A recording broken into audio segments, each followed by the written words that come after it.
Today I'm staying at the Reserve in Hot Springs, Arkansas, and I thought I'd like to show you what the housekeeper would have worn when this house was built in 1890 by W.C. Brown. So this would have been the end of the 1890s, the end of the 19th century. We're approaching the 20th century. This silhouette is now starting to slowly change. We're moving into the Edwardian era, where the focus was more on the pigeon bust. So that was just the mono bosom, a small waist, and larger hips. So I'm starting out in my corset, obviously, and my combinations, they are open drawers, and I have my hip pads worn underneath my corset. Now you can wear them over or underneath. My corset fits better when my hip pads are underneath. So before I tighten everything up, I'm going to take my bust improver and I'm going to put that here. The bust improver helps to achieve that silhouette that was so popular that you see, that was worn mostly by the Gibson girls. So now we're going to tighten our corset up. Take these two loops and you simply pull.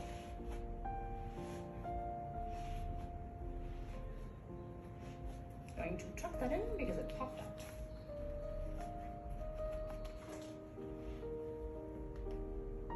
Now, in the 1890s, we were slowly moving away from the bustle that was super popular in 1880, and we're starting to go towards just that more sleeker, slim silhouette. I'm going to put on my corset cover next. A corset cover does, as the name implies, it covers your corset. Let me make sure I put that on the right way, this way. These were made of cotton, linen, and often decorated with different types of lace.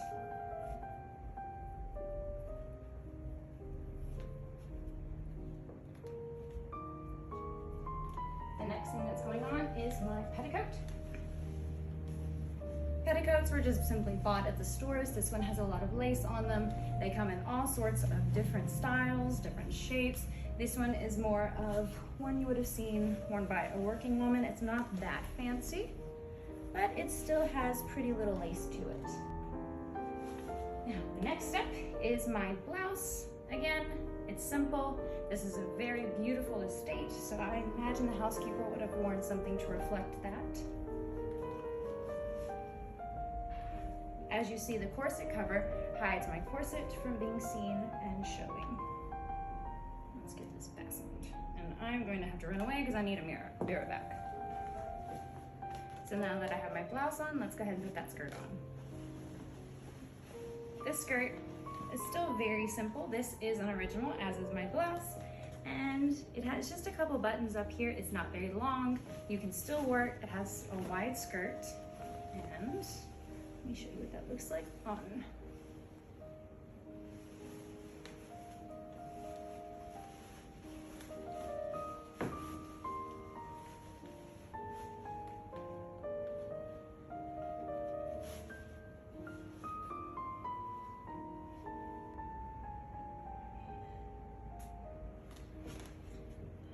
Of course, to pull it all together, I'm going to put on my belt. This is one of my favorite belts. It's an Amazonian girdle and it is engraved, like something like this.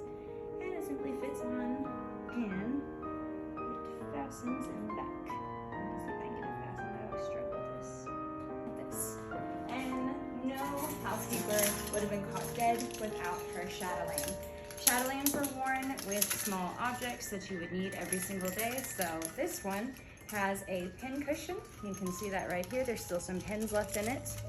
Has a little pin so you can take this out, write notes throughout the day. Scissors, because housekeepers are always using scissors. This one is a calling card case. So when you would come to visit or you would stop at a house or you need to leave information, you pulled out the calling card right there. Let's see what else we have. I have something to help me read. And of course, I have a little mirror right there. And chatelaines simply fit over here. Women didn't really have pockets yet, so they had chatelaines. This is what women would have worn, especially working women. You had things that you could get every single day if you needed. Your pen, mirror, calling cards, they were all stored right here.